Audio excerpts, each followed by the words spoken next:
وأشهد أن محمدا عبده ورسوله اللهم انفعنا بما علمتنا وعلمنا ما ينفعنا وزدنا علما. Baik, kita zikir sikit. Allahumma inna nas'aluka ilman nafi'a wa rizqan tayyiba wa amalan mutaqabbala. Ya Allah, sesungguhnya kami mohon kepadamu ilmu yang bermanfaat, rezeki yang baik, dan amalan yang diterima. Allahumma bika asbahna wa bika amsayna wa bika nahya wa bika namutu wa ilaikan nusyur. Ya Allah, dengan Engkaulah kami berpagi-pagi dan dengan Engkaulah kami berpetang-petang dan dengan Engkaulah kami hidup dan dengan Engkaulah kami mati dan kepada Engkaulah kami dibangkitkan. Saya mati Tuan Haji Jamaluddin, pengurusi Masjid Al-Muttaqin serta jawatan kuasanya. Juga yang saya amat hormati tuan-tuan imam, tuan-tuan Bilal, tuan-tuan guru, ustaz-ustaz, ustazah-ustazah, hadirin hadirat muslimin muslimat yang dikasihi sekalian. Alhamdulillah, kita bersyukur kepada Allah Subhanahu wa taala kerana pada pagi ini dapat kita bertemu lagi bagi menyambung pengajian mingguan kita, iaitu tadabbur Al-Quran. Jadi alhamdulillah kita bersyukur kepada Allah kerana pada minggu lepas kita telah pun selesai membincangkan tentang surah As-Sajadah. Jadi mudah-mudahan dengan apa yang telah kita bincangkan itu memberi kepada kita kefahaman, terutamanya setiap kali pada hari Jumaat pagi, kebiasaannya, ia tidak wajib tetapi kebiasaannya kerana ia sunnah untuk kita diperdengarkan surah As-Sajadah beserta dengan surah Al-Insan. Tapi kebiasaan kita guna sajadah sajalah sebab masa mungkin kan. Jadi mudah-mudahan ada manfaatnya di situ untuk kita laksanakannya.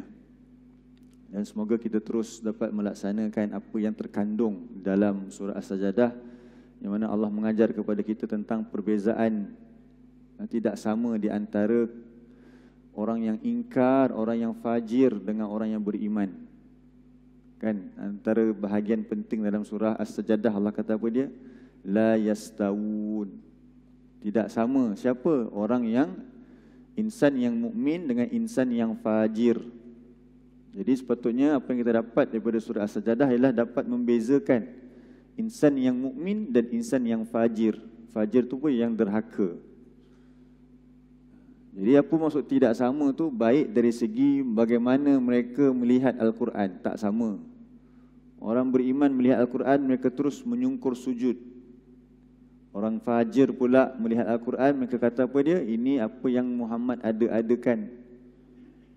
Orang beriman dia percaya kepada hari kiamat, sebab tu dia takut. Pada malam hari dia berdoa kepada Allah dalam keadaan takut.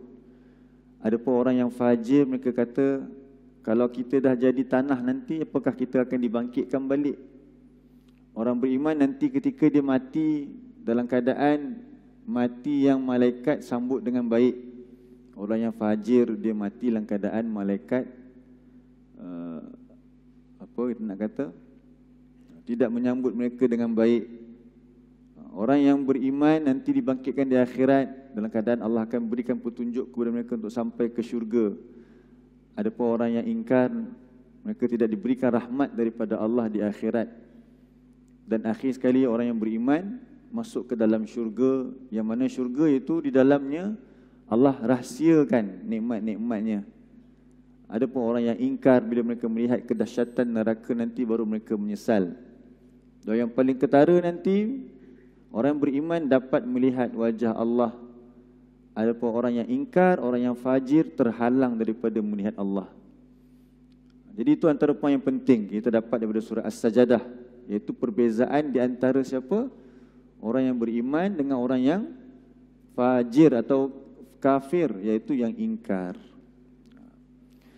Jadi wallahu alam, kita cadangkan untuk seterusnya adalah kita melihat pada surah yang biasa-biasa kita baca. Bukan biasa-biasa tu maksudnya surah tu remeh-remeh, tak.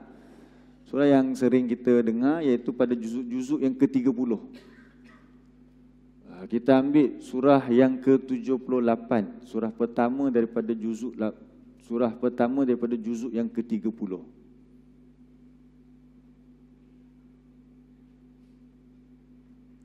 Surah apa nama dia? Surah An-Naba. Tak terlalu panjang. Memang tak panjang pun, tapi tak terlalu pendek insya-Allah.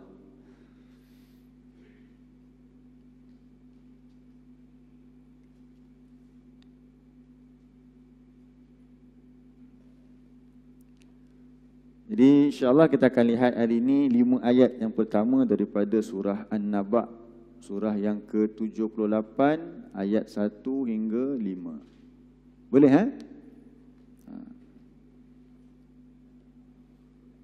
Jadi seperti mana kita pelajari yang lepas-lepas, kita akan bincangkan insya-Allah dan kita cuba faham. Apa maksud An-Naba? Cuba tengok beri tajuk dia, apa dia maksud An-Naba. An-Naba tu maksudnya berita. An-Naba maksudnya apa? An-Naba berita. Lepas tu dia kata apa dalam surah An-Naba ni, kategori surah Makkiyah ke Madaniyah? Makkiyah. Cuba bincangkan balik sedikit. Saya suka untuk kita semua bincang balik supaya kita betul-betul kuasai insya-Allah. Surah Makkiyah ni surah apa? Cuba jawab. Ya? Surah yang turun sebelum hijrah. Okey, insya-Allah kita ingat surah Makkiyah ialah surah yang turun sebelum hijrah. Jadi berapa tempoh surah-surah Makkiyah ni dalam kehidupan Nabi sebagai seorang rasul? Berapa tahun tempoh surah Makkiyah ni diturunkan? 13 tahun. Jadi kita ingat senang je, Nabi berdakwah, Nabi hidup, Nabi menjadi rasul umur 40, Nabi wafat umur 63. Jadi selang masanya ialah 23 tahun. Di antara 23 tahun itu, 13 tahun yang pertama itu fasa-fasa sebelum hijrah. Maksudnya sebelum 13 tahun Nabi tak berhijrah lagi, Nabi banyak di Mekah. Selepas tu baru Nabi berpindah. Jadi bakinya 10 tahun. Betul tak? Jadi baki 10 tahun itu surah Madinah ke Madaniyah? Madaniyah lah. Dia ambil dari Madinah tu kan, Madaniyah. Okey, clear macam tu. Surah Makkiyah ialah surah-surah turun sebelum hijrah. Surah Madaniyah turun selepas hijrah. Lepas tu apa antara ciri-ciri surah Makkiyah? Sebelum tu berapa bilangan surah Makkiyah? Bilangan surah Makkiyah yang turun 13 tahun tu kan 86 surah. Berapa surah? 86 surah. Quran ada berapa surah? 114. Jadi 114 tolak 86, 28. Jadi bakinya 28 itu surah Madaniyah. Jadi banyak. Yang mana yang banyak? Yang banyak adalah surah-surah Makkiyah. Apa faktor dia banyak? Satu, surah Makkiyah ini ringkas-ringkas, pendek-pendek. Surah Madaniyah pula yang panjang-panjang tu. Tengok Al-Baqarah, Ali Imran, panjang kan? Al-Baqarah saja 2 juzuk setengah. Al-Baqarah saja 2 juzuk setengah. Jadi itu beza dia. Al-Makkiyah 86 surah, Madaniyah 28 surah. Jadi kita boleh ambil ibrah kat situ. Kenapa surah Makkiyah ini tempohnya lebih panjang dan lebih banyak? Pertama sekali kita kena tahu dulu apa dia tema kan? Tema Makkiyah apa, tema Madaniyah apa dia? Secara umum tema Quran semua sama aja. Mengajak manusia untuk mengabdikan diri kepada Allah. Tetapi dari segi macam perinciannya ada beza. Apa dia beza tersebut? Kalau Makkiyah, Makkiyah akidah Islamiah, dia tak banyak perintah-perintah, bentuk-bentuk amal. Sebab itulah kita pelik, bukan kita pelik, kita lihat dari segi sirah Nabi, 13 tahun Nabi di Madinah tu, sahabat-sahabat Nabi diseksa. Kan kita belajar surah As-Sajdah, last kali apa Allah suruh Nabi buat? Kalau mereka ingkar juga, Allah suruh Nabi buat apa? Minggu lepas ni ayat, berpaling, fa'arid. Allah kata dekat Nabi berpaling, maksudnya tinggalkan mereka. Kenapa Allah suruh tinggalkan mereka? Sebab ketika di Mekah kekuatan Islam belum lagi untuk boleh berperang. Jadi kalau disuruh angkat senjata ketika itu dan dalam keadaan dia punya torture tu sangat kuat, mungkin dia akan menggugat. Jadi berpaling dulu. Tapi bila Nabi dah ke Madinah, diperintah balik untuk apa dia? Berjihad. Baru perintah berjihad. So di belah Mekah tu tak disuruh untuk berjihad. Bukan tak ada berjihad, ada. Tapi berjihad mereka dengan ilmu. Lawan apa? Sampaikan hujah. Mereka tak nak dengar juga, berpaling. Tapi bila ada kekuatan di Madinah, mereka tak nak dengar juga, hantar bala tentera. So urusan jihad semua turun selepas Nabi berhijrah. Jadi di Mekah, dia punya topik dia ialah menanam akidah. Tengok macam mana Allah bentuk, berapa tahun Allah bentuk sahabat-sahabat Nabi untuk ditanam akidah? 13 tahun. Jadi kalau kita susun dalam kehidupan kita, kalau kita kata 23 tahun, anak kita umur berapa kita nak latih dia betul-betul? 7 tahun kita kata. 7 tahun. Kalau 7 tahun ni plus 13, untuk kita ajar dia betul-betul akidah, berapa umur dia? 20 tahun ni dah masuk alam dewasa dah ni. Kan? Tengok mantap tak kalau kita betul-betul tanamkan daripada awal itu akidah dulu. Lepas tu bila kita datang pula 10 tahun kemudian untuk apa? Suruh beramal. Jadi selepas 20 tahun ke atas, selepas 20 tahun ke atas tu mereka betul-betul dah menjiwai kehidupan mereka. Jadi sepatutnya kita buat begitu juga dalam kehidupan ni. Kalau tidak nanti umur 20 tahun baru nak faham banyak benda. Sepatutnya sebelum tu lagi dah kita ajar. Macam mana Rasulullah mendidik sahabat Nabi 13 tahun. Sebab tu bila Nabi berhijrah, bayangkan Nabi berhijrah ke Madinah, Nabi jadi pemimpin lah. Lepas Nabi wafat, siapa ganti Nabi? Selepas Nabi wafat di Madinah tu, siapa yang mengambil kepimpinan di Madinah? Abu Bakar. Abu Bakar orang apa? Mekah ke orang Madinah? Abu Bakar orang Mekah. Kenapa pula Abu Bakar boleh jadi pemimpin di Madinah? Sebab dia punya pilihan ataupun keutamaannya ialah yang paling mantap akidah. Yang paling mantap akidah. Sebab Abu Bakar training Rasulullah berapa tahun? 23 tahun komplit. 13 tahun di mana? Di Mekah. Jadi tinggal orang-orang yang baru, macam orang Madinah baru nak belajar, mereka hanya mencontohi saja Abu Bakar, Umar, Uthman. Nampak tak? Jadi penting apa? Akidah ni sangat penting. Jadi dalam bab akidah ni ada apa? Dalam bab akidah bila kita sebut, antaranya apa dia? Bila kita sebut akidah, pertama apa sekali? Tauhid. Tauhid kepada Allah. Lagi apa lagi perkara yang besar dalam akidah? Beriman kepada Rasul. Lagi yang ketiga, yang paling penting juga, kita ambil 3 pun cukup. Beriman kepada hari akhirat.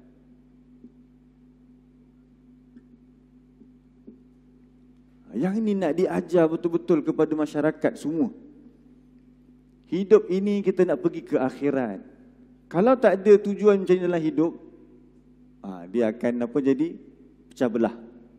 Sebab apa? Berbeza matlamat. Seorang nak dunia, cara dunia berbeza. Seorang nak akhirat, sama tak? Akhirat suruh apa? Akhirat suruh belanja. Kalau dunia hanya kita fikir untung. Kalau berniaga tu tak untung, tak boleh. Tapi akhirat suruh belanja, suruh keluarkan harta. Jadi beza pemikirannya. Sebab itulah perlu mula sekali nak tanam apa dia? beriman kepada Allah, beriman kepada Rasul sebagai contoh kita, dan beriman kepada hari kiamat. Jadi sama juga dengan surah An-Naba ini. Ada 3 poin yang kita nak bincangkan, iaitu beriman kepada Allah, Rasul dan hari kiamat. Itulah maksud An-Naba tu. Berita apa? Berita tentang apa dia? Tentang Al-Quran, tentang Rasul, tentang hari kiamat. Baik, jom kita baca 5 ayat yang pertama daripada surah An-Naba. A'udzu billahi minasy syaithanir rajim. Bismillahirrahmanirrahim.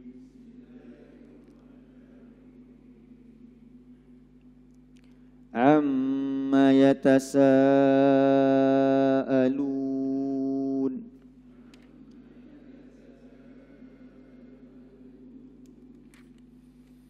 Anin naba'il azim. الذي هم فيه مختلفون كلا سيعلمون ثم كلا سيعلمون. Pertama sekali kalimah amma pada ayat pertama tu. Amma. Diterjemah apa amma? Amma ni sebenarnya dia terdiri daripada 2 kalimah. Amma dia terdiri daripada 2 kalimah.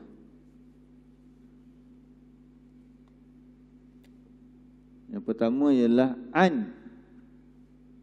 An ni tentang lah. Lepas tu ma. Ma ada alif. Asalnya begini. An tentang. Ma dekat sini dengan soalan, apakah?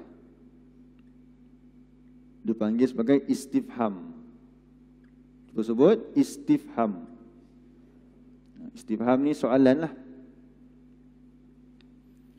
Jadi asalnya an, huruf jar an jumpa dengan ma, bila dia bergabung, bila diidghamkan, dia masukkan mim dengan nun ni, alifnya dibuang.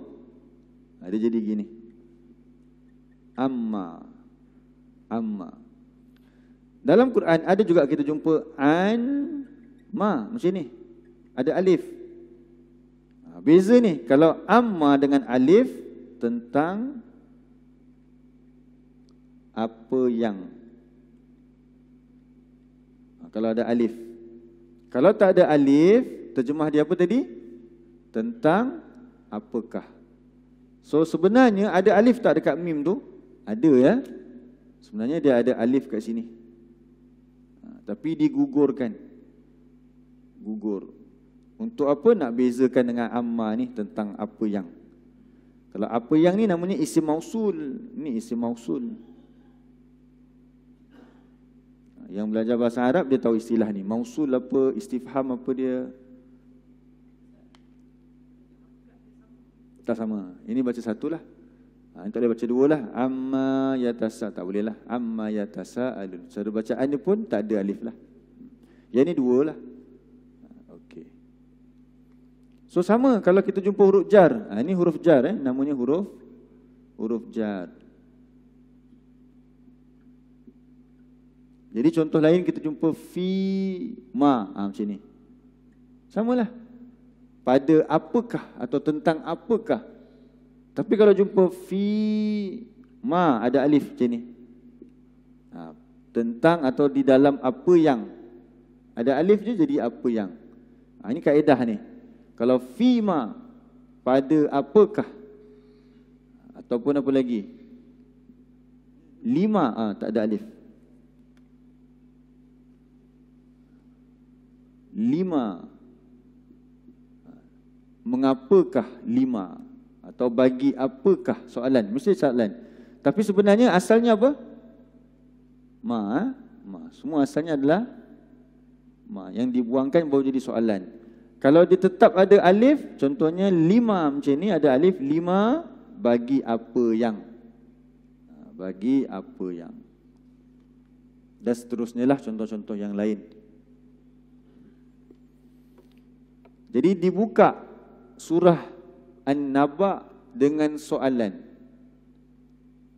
Dengan soalan. Seolah-olah macam mana? Okey, yatasaalun maksudnya apa? Yatasaalun. Maksud yatasaaluna. Okey, cuba ikut saya dulu, kita pernah sentuh ni. Sebut sama-sama dengan saya. Yatasaaluna. Ya di awal kalimah, waw nun berbaris fathah di akhir kalimah. Ini kita dedahkan sikit, bukan dedah lah, kita cerita sikit tentang kaedah terjemahan. Asas belajar kaedah terjemahan macam ni. Sekali lagi, ya di awal kalimah, waw nun berbaris fathah di akhir kalimah. Faham tak dia punya struktur tu? Nampak tak bila kita sebut ya di awal kalimah tu, ya tasaaluna mula dengan ya. Lepas tu waw ujung tu, waw nun berbaris fathah. Fathah bari apa? Atas. So kalau dalam Quran kita jumpa senarai ya di awal kalimah, waw nun baris fathah di akhir kalimah, terjemahan dia mereka. Terjemahan dia apa? Mereka. Contoh kita kata yar kauna. Yar kauna. Lagi yas juduna. Cuba sebut yar kauna. Yas juduna.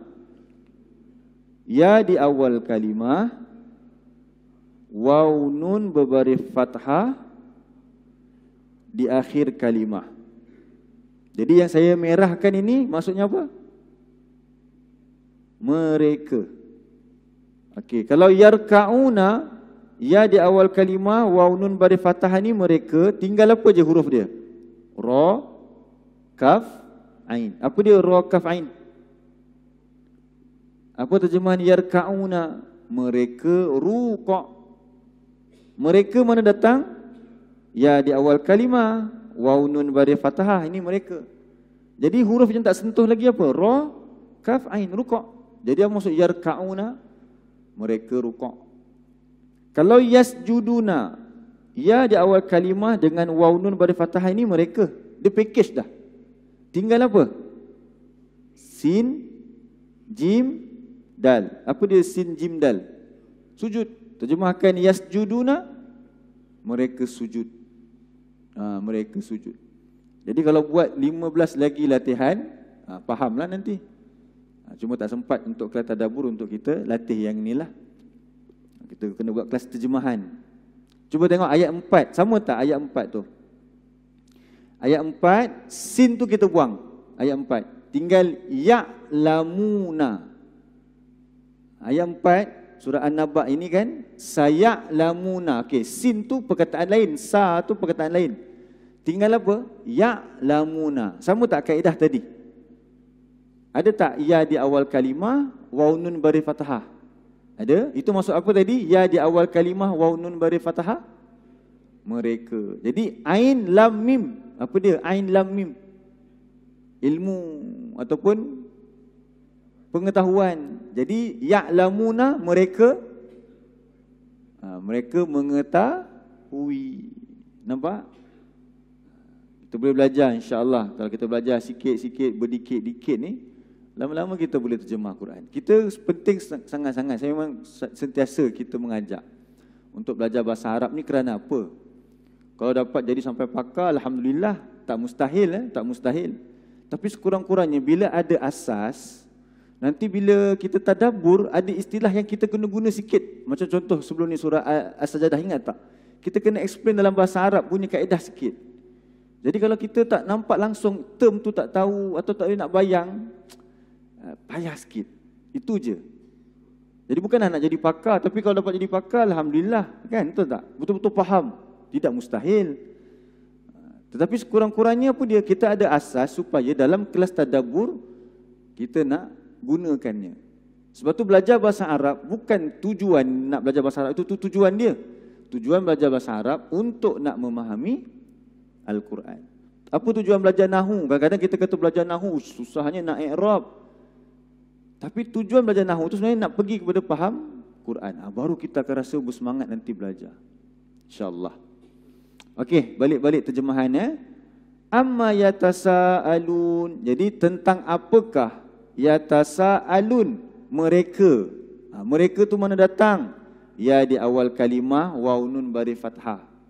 Tinggallah tasaalun soal. Jadi tasaalun ini mereka saling bertanya. Jadi terjemahkan, tentang apakah, sama-sama, tentang apakah mereka saling bertanya. Okey. Anin naba'il azim. Anin ni dia perkataan an. An tu tentang tadilah, tentang. An maksud apa an? Tentang. An-naba' berita. An-naba' berita. Al-azim yang besar. Terjemah sama-sama ikut saya. Tentang berita yang besar. Okey. Jadi bila imam baca kan, sekarang kita dapat dah kalimah. Tentang apakah mereka saling bertanya ataupun tentang apakah mereka bertanya-tanya. Tentang berita yang besar. Allazi hum fihi mukhtalifun.